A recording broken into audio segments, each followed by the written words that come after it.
Few teams had as weird of a season as the Washington Capitals did last year. And if you think, hey, that's an intro that we've used a couple of times already, that's because it's true for a lot of the teams that we're talking about in what was a very weird Eastern Conference, a very weird Metropolitan Division. And for a Washington Capitals team that when you look at the underlying numbers, you think, how did this team not make the playoffs? Well, we're going to dive into the reasons why, and we're going to dive into what they did to try and fix it in what's already feeling like a last dance in our nation's capital for Alex Ovechkin.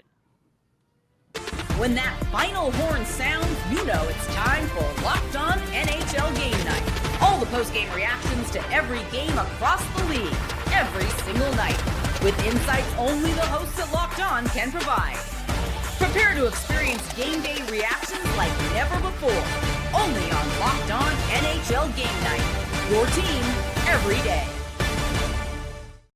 Hello, everybody, and welcome into Locked On NHL Game Night, part of the Locked On Podcast Network, and we're thrilled to have you with us as we continue on previewing all 32 teams in the NHL. This is our unofficial start of the 2026-2027 season, and our latest stop brings us to our nation's capital, Washington, D.C., or some proximity around that area, depending on where the Capitals play their future games. That's been a discussion the Capitals have been dealing with for some time now. But in and around our nation's capital, where Alex Ovechkin likely is set to enter the final season of his career, and he's going to have a whole bunch of new toys joining him this year to try and make that one last dance. I'm Alex Wiederspiel, a digital journalist and play-by-play. I'm joined today by my co-host, Mike Osti. What's up, man? What's going on? Yeah, a weird season, but I'm happy to see Ovechkin back. I'm happy to see Ovechkin back. I'm an Ovechkin fan. I've been an Ovechkin fan for a long time, despite living in Pittsburgh, and I'm happy to see one more year of him. I am a digital journalist, as I mentioned, in the Pittsburgh area, cover the pro and college scene around the region, write for Yardbarker nationally, and host the podcast Mic Drop that's played on SiriusXM. And that's because folks assume that Mike, being from the Pittsburgh area, grew up a Pittsburgh Penguins fan. It doesn't matter, though, Alex. Yeah, Penguin fans even love Ovechkin now. Well, they do now. That's true. Now that, and that's to be expected now that it's all in the, you might say the graduation goggles are on. I think everyone just needs to love Ovechkin now. I mean, and Crosby too. Like, this could be a last stand of the two guys together, but I'm happy to see Ovechkin back. Yeah. And we'll get a chance to see, correct me if I'm wrong, Dan, but the Washington Capitals actually open their home schedule against the Pittsburgh Penguins and Sidney Crosby. We have Dan Holme with us from Locked On Washington Capitals. What's up, Dan? It's going pretty well. Yes, that is correct. That is where they kick it off at home, and a lot of excitement as the Capitals will get to show off all their new shiny toys and hoping they live up to expectations. So I'm very excited about the start of the 26-27 season. We are going to get into those new shiny toys. When Mike jumped into the podcast room here, I was talking about one of them who I'm particularly fond of. We'll get into all of that. But first, I want to start with the 2025-2026 season, which I thought was a particularly odd season for the Capitals for a couple of reasons. One, if you look at a lot of the underlying numbers, this was a 95-point Washington Capitals team. 95 in many years is good enough to get you into the playoffs, and 2 years ago in the Eastern Conference would have done the trick. In fact, Washington got in with less than that the year they lost to the Rangers in the first round. 95, sure. They don't get in last season. A lot of really positive metrics underlying that looked really good for Washington. Arguably had maybe the best starting goaltender. I know he did not win. I'm pretty sure he did not win. Logan Thompson did not win the Vezina, but best starting goaltender, there's an argument to make, last season was Logan Thompson.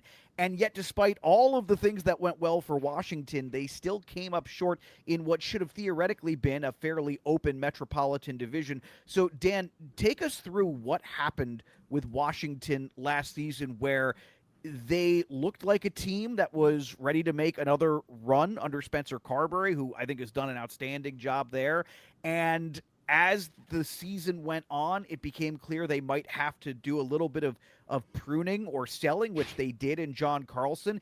And then it looked like they had a real chance at season's end to make a push, and they fell a little bit short, including a shocking blowout loss to the New York Rangers on a night when, had they taken care of business, they essentially would have been in a playoff spot at the conclusion of that night. take me through the Caps. What on earth happened in 2025, 2026? Well, I mean, quite simply, you take a look at the Pierre-Luc Dubois injury, a very pivotal part, a huge part of the Capitals the season before.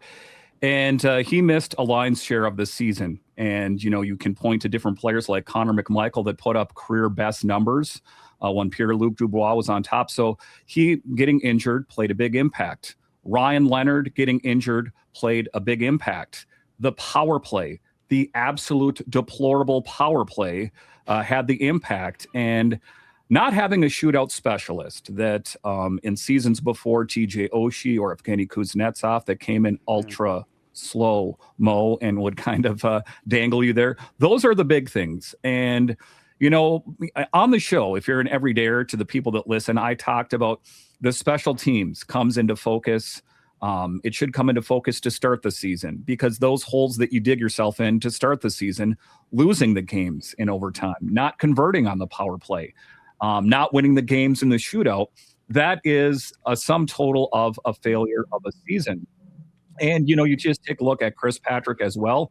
I know that he came out swinging here this summer, but before that, he didn't show any real desire to try and improve the team, that we knew the Capitals were going to be without Pierre-Luc Dubois for a long time, and he didn't do anything to rectify that situation.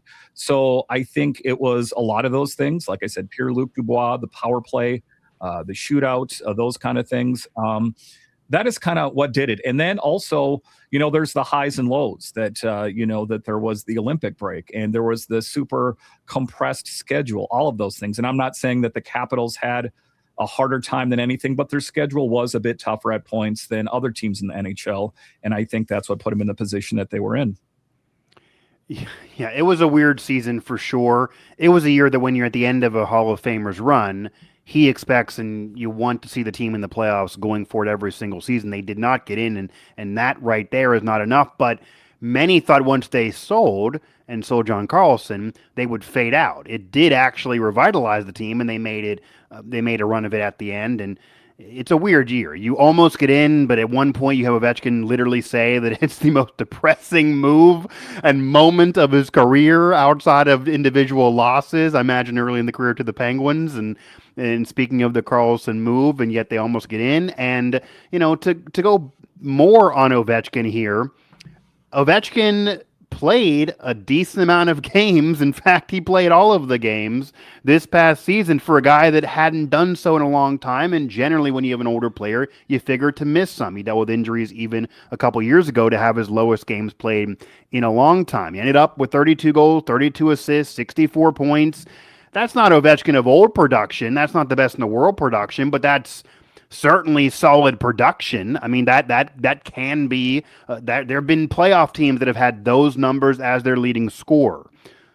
But on Ovechkin, are you at all surprised that he decided to play one more year? Some thought even at the end of that Penguins game, with the way Crosby and Malkin handled it, that he kind of was laying the groundwork to have it be it.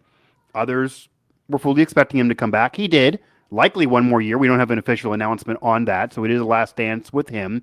And then, what did you think of his past season, and what can you think, reasonably speaking, can be expected from Capital fans from Ovechkin one more year? Are you surprised to see him, and then what can be expected from Ovechkin another year older?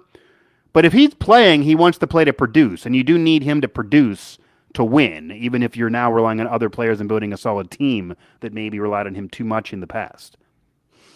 Yeah, I mean, you take a look at Alex Ovechkin, as you alluded to, played the entire season, led the team in goals. So ultimately, nothing to complain about there. A bit surprised on the show the whole time. I mentioned that it was going to be his final season. He passed Wayne Gretzky. The Capitals won the Stanley Cup. What was there left to play for? I often felt that he didn't want the farewell tour.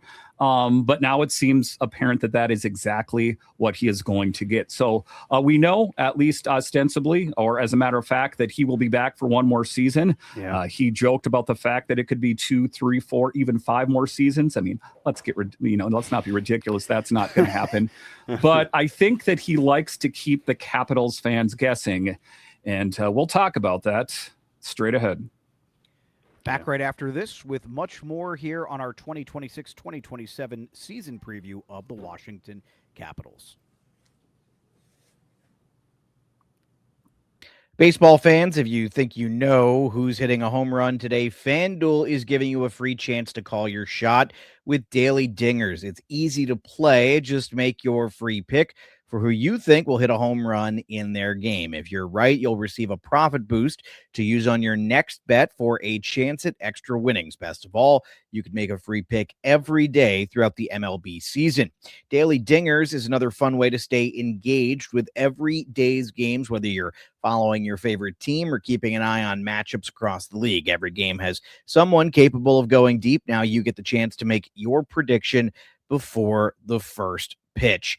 Sometimes it's a hitter who's been on a hot streak, a favorable pitching matchup, or even just a ballpark that tends to give up a lot of home runs in a certain spot. These are always the things that you can look at before you make your daily dingers pick. So are you ready to play your game today? Join all the action at FanDuel.com. That is FanDuel.com to play daily dingers and make your free pick on who's hitting a home run. Play ball and swing for the fences on FanDuel, an official partner of the MLB.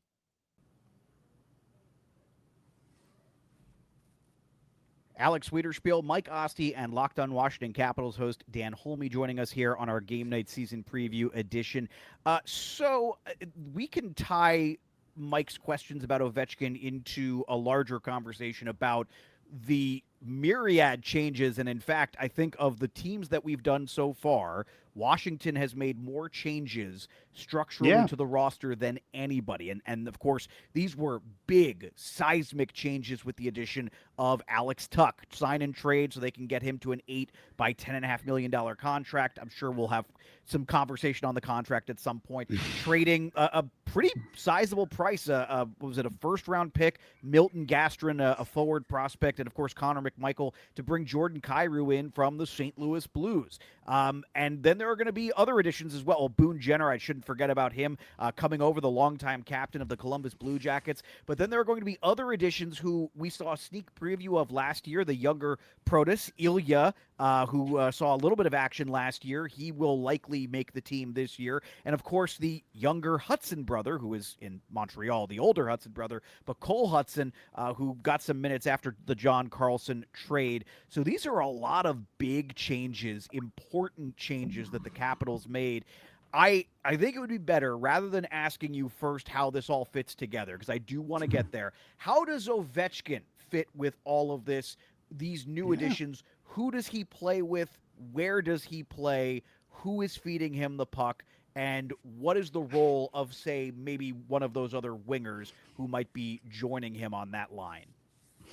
Well, listen, Ovi is still the captain of this team, and you hate to say it depends on what we see in camp, because Alex Ovechkin, I think, is going to be locked down as that first line left wing. And Spencer Carberry talked about that. I think that us fans like to make a bigger deal if you're playing on the left side or the right side, that ultimately it's not that big of a leap for these guys. But I expect him to at least start on the first line left wing with Dylan Strome feeding the puck. There is some good chemistry there.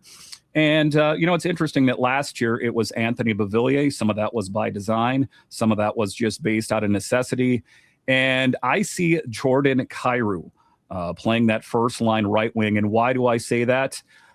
Is that people know, and they've known for a long time, it's no secret, to feed Dylan Strome, to feed the puck to Alex Ovechkin, and he'll slam the puck home. Now they can't cheat towards Alex Ovechkin, because if you have a Jordan Kyrou, or some people say an Alex Tuch, that you have to give both of those players the same amount of possibility that they could fire the puck as well. Both players put up 30-plus goals. So I see Alex Ovechkin starting the first line. However, it has been said here as of late that Alex Ovechkin is going to turn 41 in September. That he is early birthday. He is embracing his role now, that it is also a part of helping the Capitals turn the page. That if it's a diminished role, say he plays a second line or a third line or whatever the case, I think he is all in on the Capitals making a push for the Stanley Cup. At this point, he got paid well. He could have gotten paid much more anywhere else in the NHL. That he wanted to come here. He wanted to bookend his career in the NHL with the Washington Capitals. And I think that if that helps, if he can help with that, if he can help bring some of the younger players along, it's all a big part of that. But Alex Ovechkin, I think just by default, plays on the first line just based on who he is. Yeah, I think to start the year, you certainly go in that direction. And it is kind of cool, especially to have two pillars of the sport both bookend their careers, start and end with the same franchise. Crosby's going to do it in Pittsburgh, despite all the rumors in Canada. He's going to do it in Pittsburgh. And Ovechkin going to do it in Washington. But I also wonder, after all the moves they made, if there was ever any conversation. This happens a lot more in the NBA. Any more of Ovechkin going to management and saying, I don't want to end my career yet. I want to at least play one more year. I'd like to stay here. But you just sold. We didn't even make the playoffs. Dangle me a good reason why. Like, before I make that announcement, I wonder if there was a conversation of, I need some help, man. Like, you gotta make this a deeper team. If I don't lead the team in gold, but we go ahead and are in the conference final, like, I'll take that versus off what just happened. But here are my questions. He had 32 goals, 32 assists, 64 points. Did Ovechkin, leading the team, as you mentioned, in scoring. Alex Tuch, that you mentioned, ironically enough, had 33 goals, 33 assists, 66 points. So just would have cleared Ovechkin in all those categories. How much do the Capitals need to rely on Ovechkin for you? And you mentioned where he will play, maybe as a question mark. How much do they need to rely on him production-wise, now how this team is built versus just how the team was? And secondarily, how much more can fans maybe expect from an Alex Tuch or even any of these other players, depending on who's playing with Ovechkin? You would imagine, and we've seen this with Crosby and Ovechkin especially over the years, when you play with a player of that caliber, your number should increase. If he increases off of 66 points and Ovechkin gives you what he just gave you, and you get a little bit more from a deeper team, and you get the goaltending that you've been getting, they should definitely be a playoff team, at minimum, if not soar up the standings. Yeah, I mean, absolutely. I think that Alex Ovechkin, like I say, 41 years old, led the team in goals. He's still going to be a big contributor. However, it's not the weight of the offense on his shoulders anymore. Okay. That we talked about the Kyrou and the Tuch, that it's not conjecture, it's not spitballing here. These guys have literally actually scored that many goals and figured to be an absolute upgrade. Now, we can talk briefly here about Alex Tuch, and some people say that he kind of disappeared in the second round for Buffalo. What happened? He did great things in the first round with the Bruins. However, if you want to look at Buffalo for a moment, people kind of favored him as well. So Alex Ovechkin has the luxury now, like I said earlier, if he's playing on that same line, that it could come to you from a lot of different angles. I think that Alex Ovechkin is going to be a better player because that pressure's not going to be on him per se. So if you look at Kyrou, if you look at Tuch, I expect their goals to go up as well. And those are just kind of like the sexy names that we're talking about. There is still all of the young, you got Tom Wilson, you got Ryan Leonard. We'll talk perhaps a little bit later about that. That those players are all going to propel this team forward. I want to kind of pump the brakes a little bit. I know that this is all stuff that's sketched out on paper, and sometimes that stuff never is actuality. If a Tuch, if one of these guys gets injured in the first 10 games of the season, that could derail things in a hurry. But right now, I'm pretty hyped about the Capitals in the 26-27 season because of Ovechkin and Kyrou and Tuch and these kind of players. Yeah, I really, and I will say, I can see the value of having a Kyrou on Ovechkin's line when you consider Ovechkin's not exactly he was never a burner, but he had certainly NHL skating ability. He's not quite there anymore, but Kyrou is an elite NHL skater. No, he's lost his that ability in transition, if Carberry gets the best version of Kyrou out of him, that helps. But Tuch is also an excellent NHL skater, and I think his ability down low might actually provide something that line would not otherwise have if it were Ovechkin, Strome, Kyrou. Let's look, though, at the power play, because that was such a huge issue last season, and it is such a, like, it's so in the Ovechkin era. I would be curious to know how many times this has occurred, but it really is something that takes you back. You look at Washington's numbers. This was a top 10 team. I believe they were 7th in 5-on-5 goal differential, and on the power play they were like 25th in efficiency. If they score like 10 more power play goals, we might be talking about a playoff team. Oh, 100%. That's the 100%. margin. 10 power play goals over 82 games, and they might be a You could playoff argue team. 6 to 8 they might have still got in. I mean, that's how logjam it was. John Carlson is gone. I know Jacob Chychrun did a lot of the management on the power play last year. I guess my question is, does that stay the same, or is Cole Hudson potentially that guy who's going to step in and maybe have a role there on that first power play unit? Yes, absolutely. Jacob Chychrun is going to get the benefit of the doubt. It'll be interesting to see what it looks like in training camp, but 100% Chychrun is going to get that start, but don't sleep on Cole Hudson. That you see these players, these young players, and they're further along. They're better cooked. They're more mature than ever. And Cole Hudson looked amazing right out of the gate in his first game, dangling the puck, just kind of, there was none of that fear that you see in some of these young players. So I see that Cole Hudson will be the quarterback on the second unit, but make no mistake about it. If he elevates, or say Chychrun takes a step back, Cole Hudson absolutely could take over that role. He impressed me at Boston University. He impressed me in this brief sample that we saw in the Capitals. We just saw the tip of the iceberg.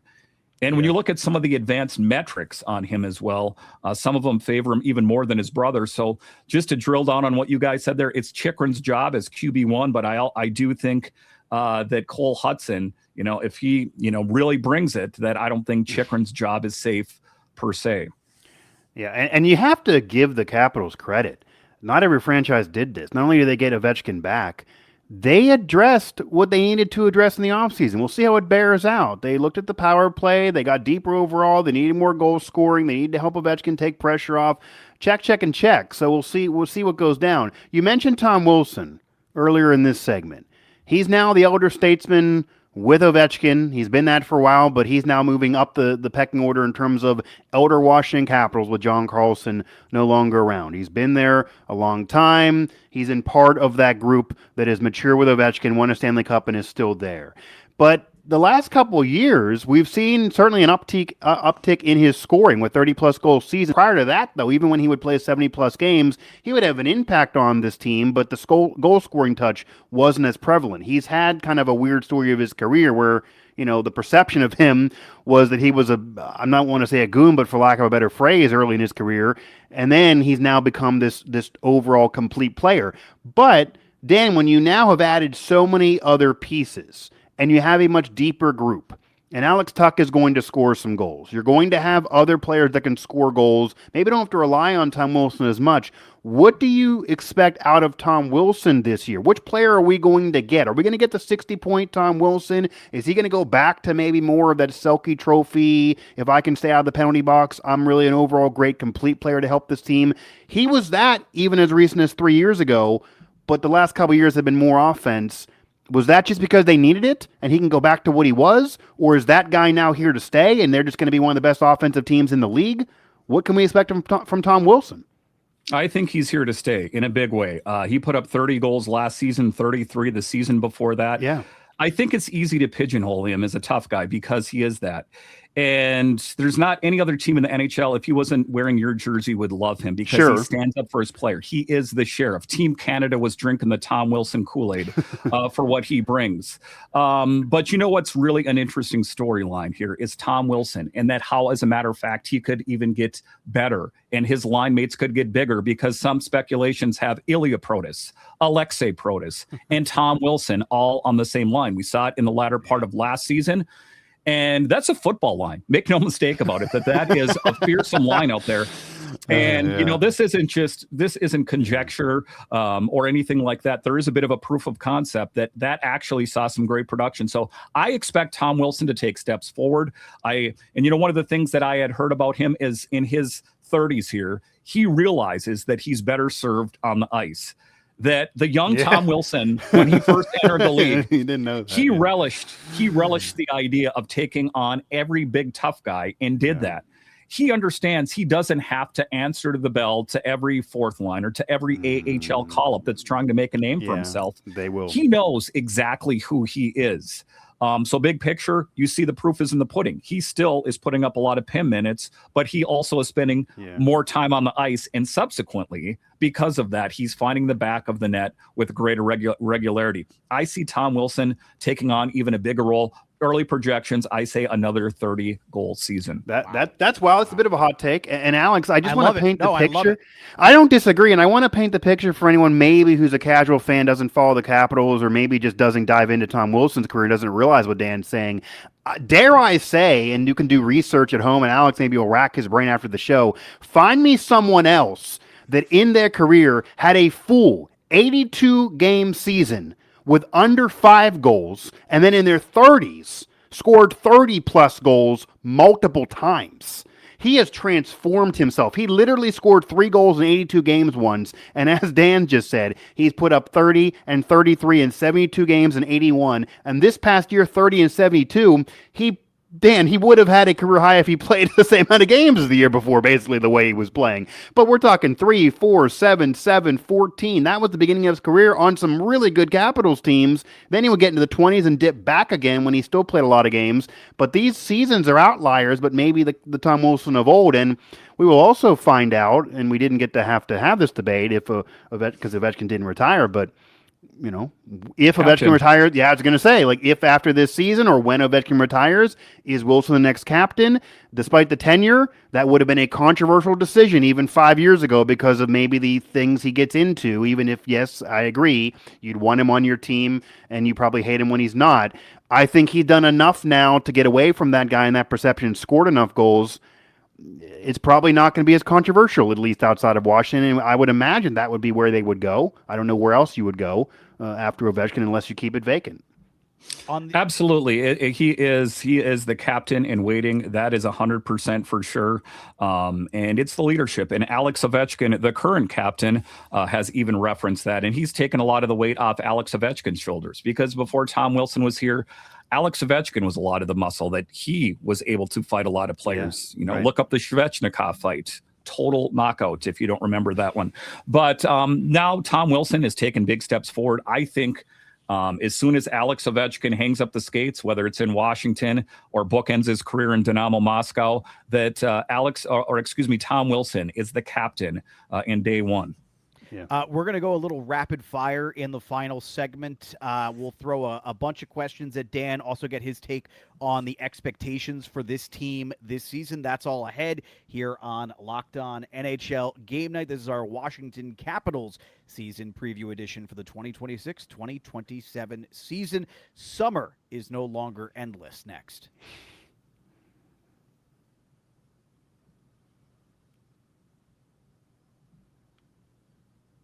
So many topics, so little time, but we're gonna go a little rapid fire here. And I before we get into some of the topics that I want to hit, Dan, you teased one earlier. Give me your expectations for Ryan Leonard this season, a guy who I watched him a fair bit at BC, and of course, how could you not love the Leonard Smith-Perreault line that came up through the U.S. National Team Development Program. It's one of the greatest lines in the history of that program, probably the second greatest line in the history of that program. And then they were great at Boston College. We obviously won't see them together at the NHL level, barring something miraculous occurring as they're all on different teams. But talk about Ryan Leonard a little bit and your expectations for him. Well, listen, he put up 20 goals last season, and that was after getting injured. And that was a big thing. That is something that set him back quite a bit. He had a hard time, and he reached out to his parents and said, can I do it? Can I find my way back? And his parents had faith in him, and he's still a young man. He leans on his parents a lot, and he did that. He put up 20 goals, ended the season very strong, really pouring it on offensively. And there was some concern for me because this is a guy that put up back-to-back 30-goal seasons at BC, Boston College, and let's just say when he joined the Capitals in the latter part of that season, it wasn't plug and play, that there was a bit of a learning curve, that the game comes at you faster, that the speed to react is that much less. But as far as next season is concerned, I expect him to grow that game even more because he also has some physicality. He is that guy that gets under your skin, that he brings a lot of the intangibles and maybe the stuff that you don't find on the back of a hockey card on the ice every game. So he put up 20-goal seasons. My projection for him next season is a 30-goal season.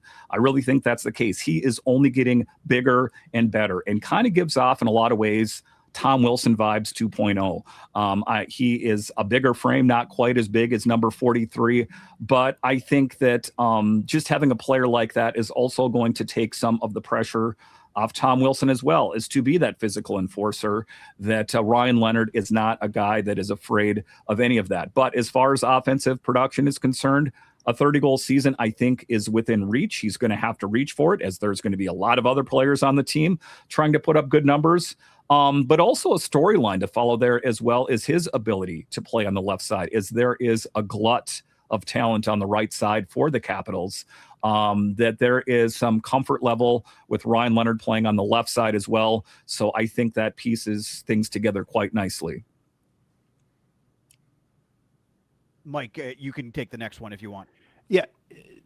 Basically, we mentioned a lot of the key additions here, and obviously, still going to rely on production from Ovechkin, and it's, are there enough pucks to go around in terms of scoring all these other goals? It's a fair question. But yeah, I mean, that could be a whole nother conversation and how that's going to work throughout the year. Are there any players, though, that's not getting discussed that you think could step up, or that you're really watching? That there always are these guys on different teams that step up and make a name for themselves, and is that even an opportunity on this team, or is the way this team constructed that in order to avoid anyone displeasured to get their numbers, it's going to be very veteran laden heavy, and you're not going to see a rookie have an amazing emergent year? Or is there a guy like that could step up that you're looking for? Absolutely. A player that everyone should circle is Ilya Protas, another player that didn't show any nerves, if you will, in his first game. He fit in well. I think that he very well could be the third line center or the fourth line center. He can also play wing. It gets a little complicated that Boone Jenner's in the mix. He can also go on the wing. Ilya Protas is a name that I think you should circle. Another player that's a bit secondary, or dare I say tertiary, is Andrew Crystal, a guy that absolutely exploded at the juniors, right? Did big things with Spokane, with Kelowna before that. That a guy that's a bit undersized, a guy that has a chip squarely placed on his shoulder because his skating wasn't the best, that his size, he's not the biggest skater, but lit up the juniors by scoring a ton of goals. I think kind of a sleeper, maybe kind of an outside possibility that he makes the Capitals. I think more likely that it's Hershey, but I wouldn't discount him as it was a couple seasons ago. He was one of the last players cut. So Crystal and Protas, for me, are those two players. And this is just wild, because when you're thinking about it, Alex, are they like a dark horse best offense in the East? Like, if all of this goes the way we're talking, I'm very high on the Capitals. They're going to be stacked. I've been legitimately debating whether or not to place them over Carolina to win the division, not as an indictment on Carolina, but just because after playing as much hockey as Carolina has, there is a chance they might be a little hungover to start the season, especially with their playing style. And I think Washington's going to be hungry. We'll circle back to that in just a moment, because I do like the Capitals farm system a lot. You mentioned Crystal. Tarek Parasak is an interesting player. Lakovic is an interesting player. They've got a couple of guys who are very, very interesting in that system, and it makes me I think intrigued by, including the guy they just drafted as well, intrigued by what life after Ovechkin could be. But we'll get to that in just a moment, because I want to ask, obviously we're on Life with Ovechkin right now. I want to ask about the goaltending. I mentioned it earlier, and I can't believe I totally blanked on Andrei Vasilevsky winning the Vezina. But Logan Thompson would have been my guy, is the point. Like that is who I would have picked, and I think Washington not making the playoffs has probably a lot to do with it. But I think nobody did more than Logan Thompson did. Maybe Jeremy Swayman with Boston, but it would be awfully close. One of the big challenges I see with Washington, though, is one, can Thompson at least replicate, doesn't even have to replicate 100% of last season, could he be 90% of last season? The guy who needs to step up in my mind is Charlie Lindgren. We know how important backup goalies are in this day and age. Goalies are telling us how important backup goalies are in this day and age. And what's kind of wild is we're seeing more and more teams go to a 3-goalie tandem, and I'm not convinced that Washington has 2. So if there's anything that is going to cause me to throw water on my Washington maybe winning the Metropolitan Division prediction, it's because I'm not 100% sold on the entirety of the tandem, particularly behind Logan Thompson with Charlie Lindgren. Is there hope for a Charlie Lindgren bounce back this season to what he was when he first earned that 3x3 contract with the Caps? So on the show, I talk about it all the time, that he is one of the players that I expected to be moved this summer. I also expected him to be moved at the trade deadline. As it turns out, neither one of those are true. Because the biggest thing is there's been a change of position for the Capitals. That in Logan Thompson's first season with the Capitals, what happened was that they wanted to go back and forth, alternate game to game to game. Last season, it was a change where they leaned in heavily to Logan Thompson because he gave them that stability. And what you did see from Charlie Lindgren was a step back, and you could also point to the disparity in games that last season he had a 9-8-3 record, with the season before a 20-14-3 record. Now, the goalies in wait. I have made the case on the show on countless occasions that you could trade Charlie Lindgren, as there is a plethora of teams around the NHL that need goalie help. That Clay Stevenson is kind of the guy down in Hershey that I think could take that job and then some. And the hard part, of course, is that it is going to be Clay Stevenson and Mitch Gibson, if we want to keep going down the chart there. And both of those players will have to get exposed to the waiver wire if they get sent down to Hershey. Clay Stevenson, what we saw in a brief cup of coffee with the Capitals last year, looked really good. Pulse rate stays down, doesn't get rattled, and looked pretty comfortable between the pipes. As far as what you're talking about, we need to see more from Charlie Lindgren. The Capitals organization has made it abundantly clear that they've pushed all their chips. They like the chemistry between LT and Chucky. That's what they're doing. It doesn't matter what I think. I think that Clay Stevenson is the long-term answer. Chris Patrick and Brian McClellan and Ted Leonsis of the Capitals, they like what they have in LT and Chucky. But I think that at some point, if they needed goalie help, if they needed to free up some money, rather, that moving Charlie Lindgren out and sliding Clay Stevenson is a more cost-effective, dare I say, better option for the Capitals. Yeah, well, we care about what you think, Dan. That's why we're having you on the show. That's the Locked On Faithful care about what you think. That's why you're turning the numbers. Chris Patrick, are you up there somewhere? Yeah, we care. So do our opinions not matter to Chris either? Unfortunately, we already got the answer to that question. So you kind of alluded to it there, and the goaltending position probably would be the answer here. But when you're in a last dance with a Hall of Fame legendary player, even though you already has a ring, obviously he wants a second one, and you bring in these many veterans to clearly complement him and clearly go for it now, even though you might also be looking at the future. What do you expect from the Capitals, assuming they're in the race at the trade deadline? How aggressive are they going to be? Will they make a move that goes for the cup this season, even if it does mortgage the future, because they want to do this one more time for Ovechkin?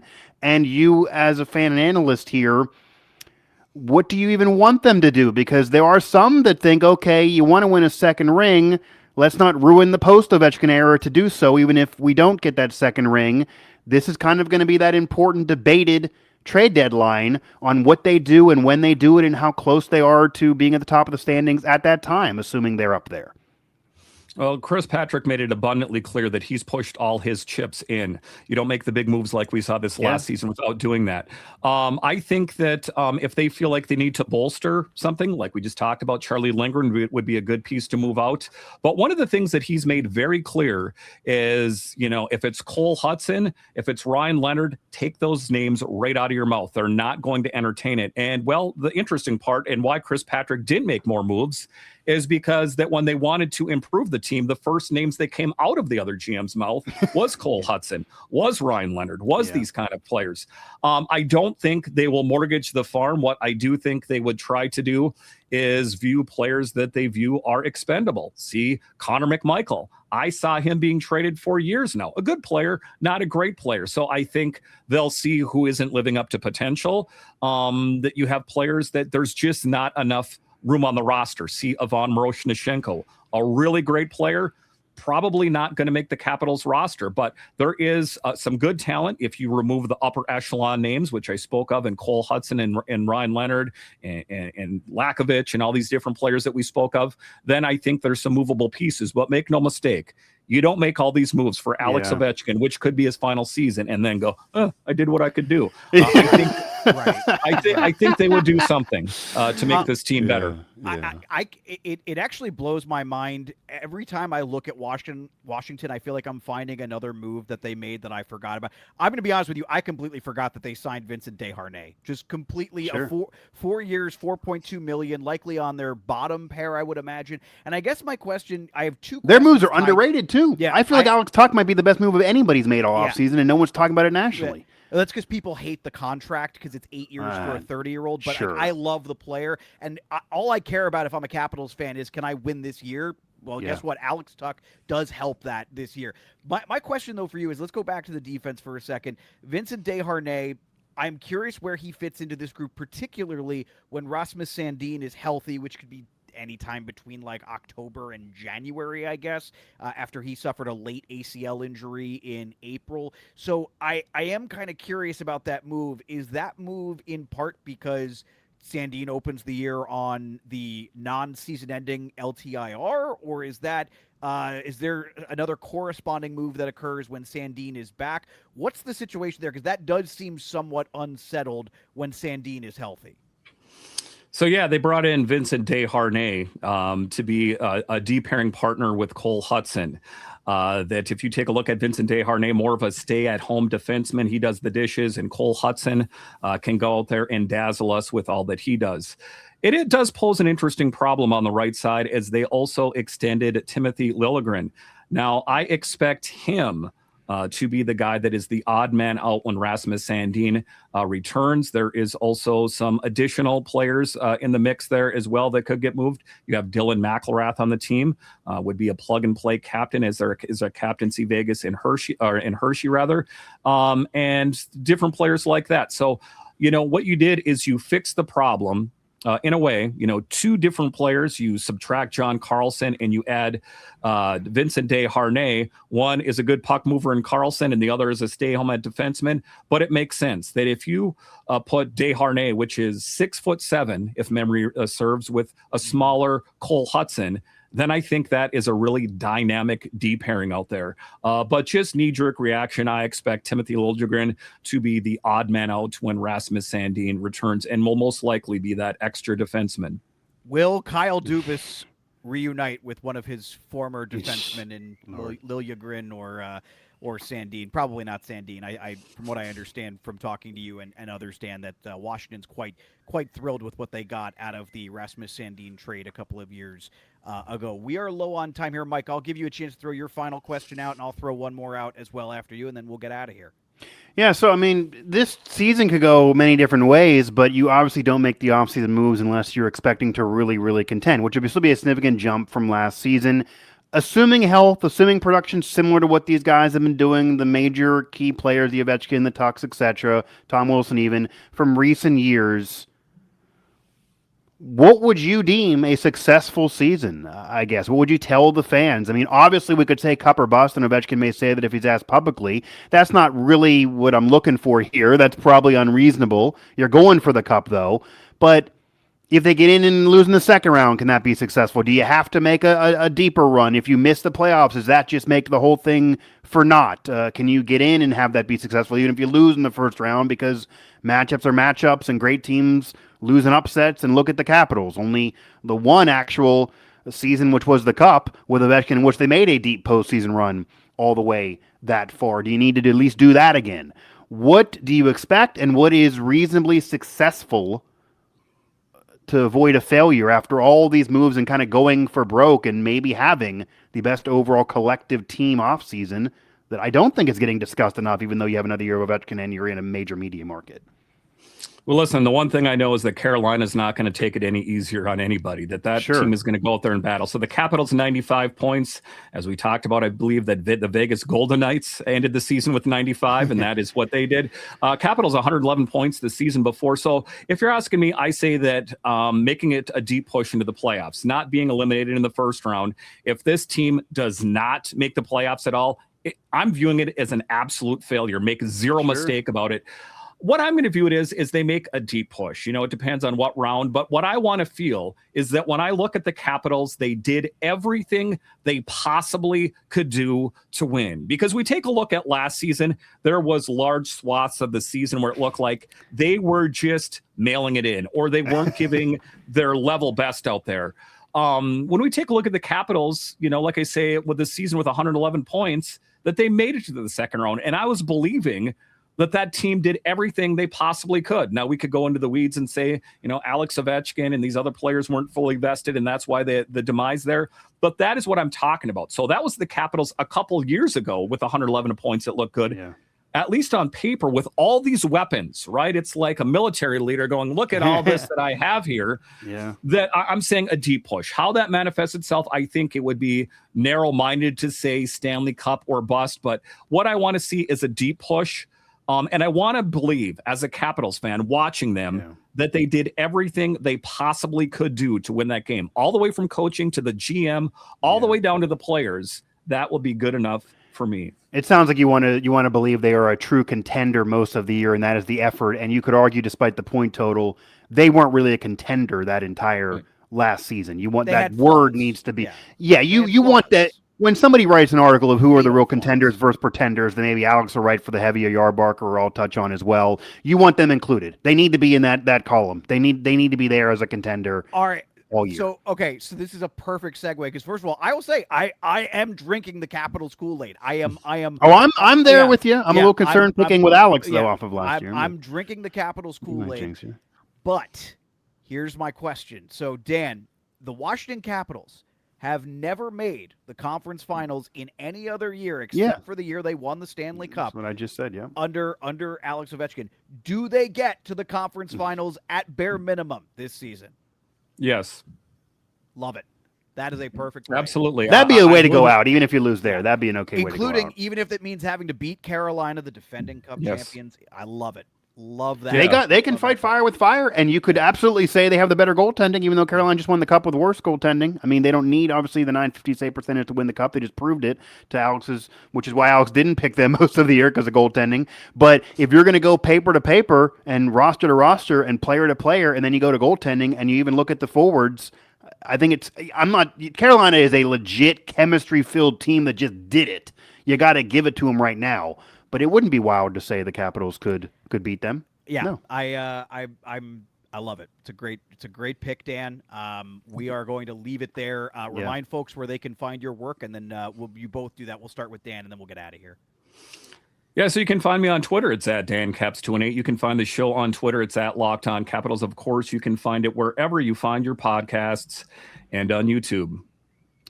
There you go. Underneath on the graphic there, at MikeOssie11, all over social media. And again, digital journalist in the Pittsburgh market. You can search Mike Drop in your podcast directory, as well as hanging out here on Locked On NHL Game Night for another season and more of these shows. So you're going to see and hear me a lot more on Locked On the next month as we keep pumping these out and then get into the season, of course. Yeah, we have, roughly speaking, we've got like 11 more of these to go, and Eddie and Shu have their number as well. So we're still in the very early stages of the Locked On season preview series. You can find my work at Yardbarker and Heavy, where I've been writing some stuff. I will admit I have not written a lot about the Capitals. I'm going to have to change that now that we've done this. A lot to write. Now that we've done this segment, find my work there. And a reminder, as always, that you can find any Locked On show, of course, on the Locked On YouTube channels, the Locked On NHL channel, or your preferred podcasting platform. For Dan Holme, Mike Ostie, I'm Alex Wiederspiel saying so long, and we'll talk to you again here in the near future. This is Locked On NHL Game Night, your teams every day.